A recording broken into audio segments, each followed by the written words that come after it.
2024 के लोकसभा चुनावों में हार का सामना करने के बावजूद भी अब आप पार्टी हरियाणा की जनता से बहुत सी उम्मीदें लगाई बैठी है।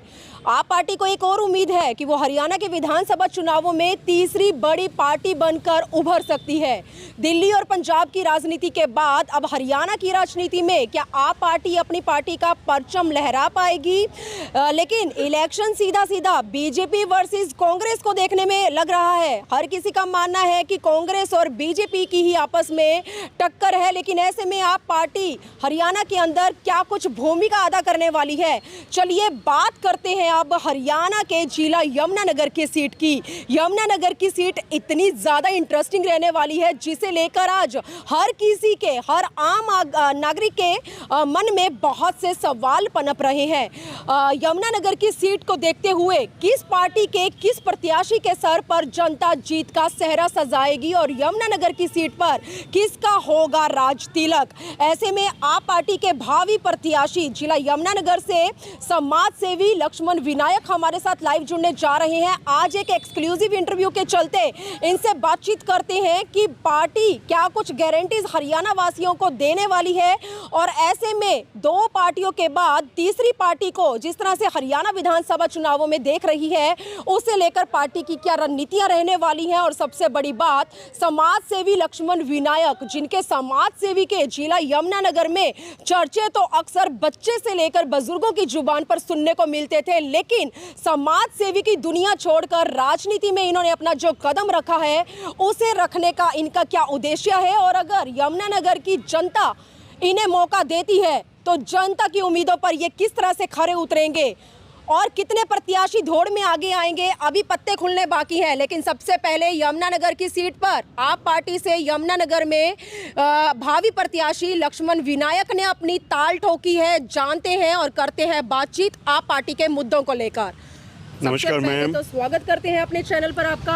Thank you ma'am. सबसे पहले हम और जनता जानना चाहती है कि समाज सेवी की दुनिया में अपना कदम रखने के बावजूद, शोहरत हासिल करने के बावजूद राजनीति में अपना कदम रखने का ये ख्याल आपके मन में कहां से आया? कदम रखने की वजह हम आपसे जानना चाहते हैं। मैम एक्चुअल क्या रहा, मेरे स्टूडेंट टाइम्स में ही, स्टूडेंट लाइफ टाइम में ही, जब हम कॉलेज में 1986 में पहुंचे तो हमने नोट किया कि स्टूडेंटों की जो समस्याएं हैं वो बहुत ज़्यादा हम देखने को हमें मिलती थी। जैसे हमें पता चलता था कि ये प्रोस्पेक्टस फीस हाइक हो जाती थी, कभी जो है फीस जो हाइक कर देते थे, स्टूडेंटों के बस पास की दिक्कत आती थी, वो बस पास जो थे बस अड्डों पर बनते थे, लंबी लंबी लाइनें स्टूडेंटों को लगानी पड़ती थी, वहाँ हमें बेहोश होते बच्चे दिख जाते थे, उनको हम लोग उठाते थे और इसको लेके हमने एक मुहिम चलाई कि बस पास जो हैं वो कॉलेजों के अंदर ही बनने चाहिए। वो मुहिम हमारी कामयाब हुई तो उससे हमें एक आंदोलित होने का मौका मिला, एक समाज के ओर बढ़ने का मौका मिला। उसी पीरियड्स में हम भगत सिंह जी की जो विचारधारा के लोग थे उनके नज़दीक आए और ऑल इंडिया स्टूडेंट फेडरेशंस जो एक लेफ़्ट फ्रंट से विंग है उसके हम सदस्य बने। तो उसके अंडर हमने जो शहर के स्टूडेंटों की समस्याएं रहती थी उनको उठाना शुरू किया, तो उससे एक अपना सामाजिक जो है काम वो शुरू हुआ। उसके साथ बढ़ते बढ़ते जब हम देखते थे कि शहर में हम लोग ब्लड डोनेशंस कैंप लगाने शुरू किए और जहाँ किसी नीडी पर्सनस को जिस तरह की भी कोई ज़रूरत रहती थी तो उनके लिए भी हम जो है वो काम करते रहे हैं। जैसे रोड एक्सीडेंट्स में हम लोगों को हॉस्पिटलाइज तक करने का काम करते थे। जब इवन लोग ब्लड डोनेट्स करने से 1985 में डरते थे तो 17 साल की उम्र में मैंने ब्लड डोनेट जो है वो कर दिया था। आई डोनर, मैं कई सालों से खुद का आई डोनर रहा हूँ। तो इस तरह के समाज के जो काम है वो करने का मुझे मौका मिला। कई ब्लड डोनेशंस कैंप जो हैं हम लगा चुके हैं। मैं खुद जो हूँ लायंस क्लब में प्रेसिडेंट रहा हूँ, डायरेक्टर रहा हूँ और साथ ही इस तरह के सामाजिक कार्य करते हुए जब अन्ना आंदोलन चला तो अन्ना आंदोलन में हमने यहाँ पर यमुनानगर के जो लोग थे उनको मैंने लीड किया और साथ ही यहाँ पर जो एक पूरा का पूरा शहर आंदोलित हो उठा। तो अन्ना आंदोलन के दौरान जब केजरीवाल जी ने एक पार्टी बनाने का सपना लिया तो हम उसके साथ खड़े हुए, क्योंकि केजरीवाल जी कहते थे कि बिना राजनीति में आए हुए हम जो है देश का सुधार नहीं कर सकते हैं, क्योंकि उन्होंने साथ ही ये बोला कि गटर की सफाई तभी की जाती है जब गटर में खुद को उतारा जाता है। तो इसी वजह से हम लोग प्रभावित हुए, तो एक राजनीति में आने का जो है हमने कदम रखा। विनायक जी, दिल्ली और पंजाब की राजनीति के बाद 2024 विधानसभा चुनावों का बिगुल बज चुका है, चुनावी घड़ी नजदीक आ चुकी है। हरियाणा में आप पार्टी को किस तरह से देख रहे हैं? क्या लगता है आज भी लोग आपकी पार्टी में विश्वास दिखा रहे हैं? पार्टी कहां तक अपने पंख फैला चुकी है? क्या रणनीतियां लेकर चल रही है आप पार्टी हरियाणा के अंदर? मैडम, जो आम आदमी पार्टी है वो पिछले 2.5 साल से लगातार पंजाब चुनावों के बाद लगातार हरियाणा में सक्रिय है। हमारे हर गांव में जो है और हर बूथ पर हमारी कमेटियां बन चुकी हैं और साथ ही पार्टी जो है पूरे दमखम से जो है इस चुनाव में उतरने जा रही है, क्योंकि लोग बदलाव चाहते हैं। लोग जो हैं भाजपा के 10 साल के कुशासन से तंग आ चुके हैं और इससे पहले जो 10 साल कांग्रेस का राज रहा, 1966 से जब से हरियाणा बना है तब से कांग्रेस का राज रहा, बीच में नैलो का रहा, तो इन पार्टियों से तंग आ चुके हैं लोग अब सुधार चाहते हैं। लोग दिल्ली को देखते हैं, पंजाब को देखते हैं, तो वहाँ के कामों को देखते हुए उन्हें लगता है कि अब जो है हरियाणा में भी बदलाव हमें चाहिए। तो लोग जो है पूरा विश्वास करने लग गए हैं कि एक आम आदमी पार्टी ही है जो हमें हमारे जीवन को अपलिफ्ट कर सकती है, हमारे बच्चों के भविष्य को संवार सकती है। तो क्या लगता है 2024 में हरियाणा में कांग्रेस और बीजेपी को आप पार्टी आईना दिखा पाती है? क्योंकि मेन टक्कर कांग्रेस और बीजेपी की ही दिख रही है। ऐसे में आपकी पार्टी क्या लगता है उन्हें मात दे पाएगी? मैडम, जो आपको टक्कर देखने को इसलिए यमुनानगर में आसपास मिलती है क्योंकि कांग्रेस के जो दावेदार हैं टिकटों के वो बहुत ज़्यादा हैं। यमुनानगर में 41 दावेदार हैं। 41 दावेदारों में से 10 दावेदारों ने तो अपने पोस्टर टांग दिए हैं, तो उससे हमें लगता है कि हवा है कांग्रेस की, पर धरातल में कांग्रेस को बूथ लगाने वाले भी लोग नहीं मिलते हैं। ये क्लियर है, हमने पिछले चुनावों में लगातार हम देख रहे हैं, जबकि आम आदमी पार्टी का एक बहुत ज़बरदस्त जो है संगठन तैयार खड़ा हुआ है। तो इससे क्लियर होता है कि आम आदमी पार्टी बड़े अच्छे ढंग से जो है वो भाजपा को टक्कर देगी और भाजपा का पूरी तरह से हरियाणा में सफाया करेगी। विनायक जी, लोकसभा चुनावों में इंडिया गठबंधन के साथ मिलकर आपकी पार्टी ने चुनाव लड़ा था। हार का सामना करने के बावजूद अब हरियाणा में आप विधानसभा चुनावों में उम्मीद जगा रहे हैं या उम्मीद पाल रहे हैं कि आपकी पार्टी तीसरी बड़ी पार्टी बनकर उभर सकती है। क्या लगता है जनता मौका दे पाएगी आपकी पार्टी को? मैडम, जनता पूरी तरह से तैयार है। जो लोकसभा का चुनाव हम मानते हैं कि उसमें हमारी हार हुई है, पर हार कितनी हुई है? नॉमिनल से 27-28 हज़ार वोटों से वो हार है, उसको हार नहीं काउंट किया जा सकता। हमने 9 विधानसभा की जो सीटें लोकसभा में आती थी उसमें 4 विधानसभा की सीटों पर हमने विजय प्राप्त की है और 3 सीटें जो हैं वो हमने बड़े नॉमिनल 5-5-6-6 हज़ार की वोट से हारी हैं। तो 5,13,000 वोट जो हैं वो लोकसभा के हमारे कैंडिडेट डॉक्टर सुशील गुप्ता जी को मिली हैं और साथ ही जो जितनी वोट्स आपकी नैलो और जेजेपी को पूरे 10 की 10 लोकसभा में दोनों की मिला ली जाएं वो भी नहीं मिली हैं। तो इससे क्लियर होता है कि आम आदमी पार्टी एक अच्छा विकल्प तैयार हो रही है, भाजपा कांग्रेस का भी और इनेलो जेजेपी का भी। लेकिन ऐसे में 2019 की अगर हम बात करें विधानसभा चुनावों की, तो एक भी सीट पर मतलब सभी सीटों पर इलेक्शन लड़ा गया था लेकिन एक भी सीट पर जीत हासिल नहीं कर पाई थी।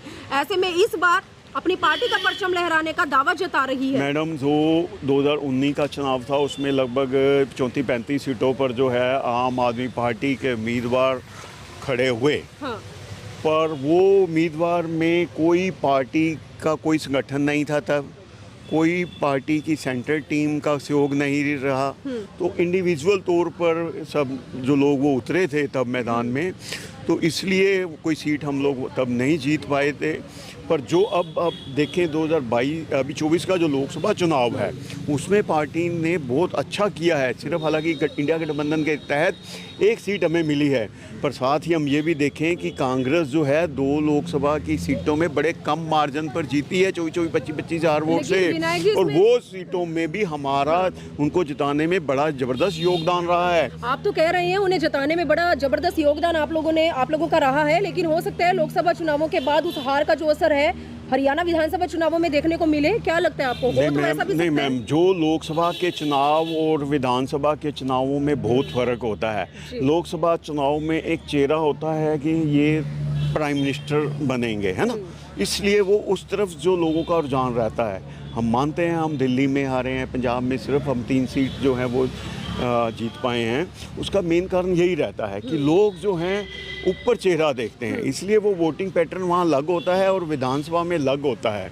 तो हम पूरी उम्मीद करते हैं कि और रखते भी हैं कि इस बार जो है जो आम आदमी पार्टी बड़ा अच्छा करेगी। आप दिल्ली का चुनाव देखिए, लगातार हम 3 बार जीत रहे हैं, 3 बार से 2 बार लगातार हमें लोकसभा में 0 सीट मिली है, पर उसके बाद भी अगर 2 बार हम लोकसभा में आए हैं तो ऐसे ही जलंधर का चुनाव अब देखिए, विधानसभा का हमने तीनों पार्टियों का चुपड़ा साफ कर दिया। 36,000 वोटों से हम लोगों ने वो चुनाव जीता है, विधानसभा जो सीट खाली हुई। विनायक जी, हाई कमान का कुछ भी देखिए, मैं यमुनानगर का रहने वाला हूँ, यही मेरी पैदाइश है, यही मेरी एजुकेशन है, यही मेरी कर्म भूमि है, यही मेरा व्यापार है। तो मैं बड़े नज़दीक से जो है यमुनानगर की समस्याओं को देखता हूँ, क्योंकि मैं एक ऐसे एरिया से निकला हूँ जो बहुत बैकवर्ड एरिया रहा है, संत नगर छोटी लाइन। तो उस एरिया से मैं आया हुआ हूँ, मुझे लोगों की समस्याओं से भली भांति वाकिफ़ हूँ, और साथ ही इन पिछले कई सालों से जो हम लोगों के बीच में जा रहे हैं तो उन समस्याएं हमें पता है।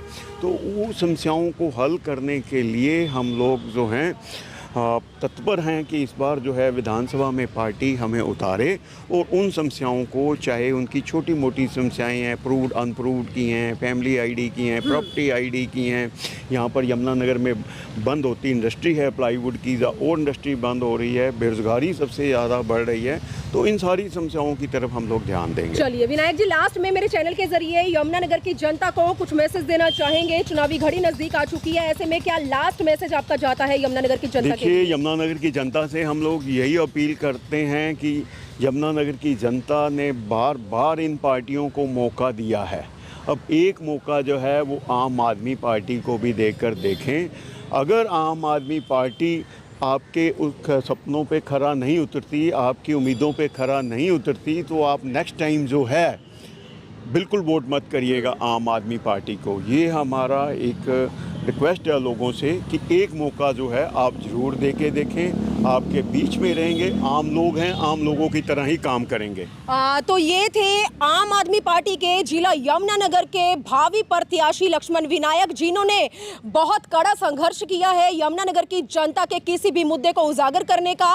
संघर्षों की लड़ाई आज यमुनानगर की सीट तक पहुंच चुकी है। समाज सेवी आज राजनीति में अपना कदम रख चुका है, और ऐसे में देखते हैं क्या जनता इन्हें मौका दे पाती है। लेकिन आज हाथ जोड़कर हमारे चैनल के जरिए यमुनानगर की जनता के आगे एक अपील, एक निवेदन करते नजर आ रहे हैं कि आप पार्टी को भी एक मौका हरियाणा के अंदर मिलना चाहिए। ऐसे में ताली ठोक चुके हैं, देखते हैं हाईकमान का क्या फैसला सामने आता है, क्योंकि अभी कुछ ही समय बाकी है, पत्ते शायद और भी खुलने बाकी हैं। लेकिन सबसे पहले अगर यमुनानगर के आप पार्टी में से किसी ने दावेदारी ठोकी है तो वो लक्ष्मण विनायक ने ठोकी है। धरातल पर अक्सर इस शख्स की ओर से जो है संघर्ष किया गया है, पार्टी को मजबूत करने के लिए, पार्टी का गौरव बढ़ाने के लिए अक्सर इन्होंने मेहनत की है। लेकिन आने वाले विधानसभा चुनावों में यमुनानगर की सीट पर जो भी फैसला आप पार्टी का सामने आता है, लेकिन क्या लक्ष्मण विनायक की मेहनत रंग लाती है? यमुनानगर की सीट को देखते हुए जनता किस पार्टी के, किस प्रत्याशी के सर पर जीत का सेहरा सजाएगी, वो आने वाली 4 अक्टूबर की घड़ी तय करेगी। लेकिन आज की सबसे बड़ी खबर के साथ समाज सेवी लक्ष्मण विनायक के संग में लाइव जुड़ी थी। मेरी आप लोगों से अपील रहेगी, इस खबर को शेयर करें और लक्ष्मण विनायक के साथ मेरी जो भी बातचीत हुई है, इनके विचार आपको जैसे भी लगे हैं कमेंट बॉक्स में कमेंट कर अपनी राय जरूर बताएं। और ऐसी ही एक और धमाकेदार खबर के साथ मैं फिर से आप लोगों के बीच में लाइव जुड़ूंगी। और विधानसभा चुनावों को देखते हुए अभी तक किसी ने भी अगर मेरा चैनल फॉलो नहीं किया है तो प्लीज चैनल को फॉलो और सब्सक्राइब जरूर कर ले, ताकि कहीं पर भी बैठे यमुनानगर से जुड़ी हर खबर आप लोगों तक पहुंच जाए। वीडियो जर्नलिस्ट मनप्रीत के साथ यमुनानगर के शहीद भगत सिंह पार्क से मनदीप कौर की रिपोर्ट।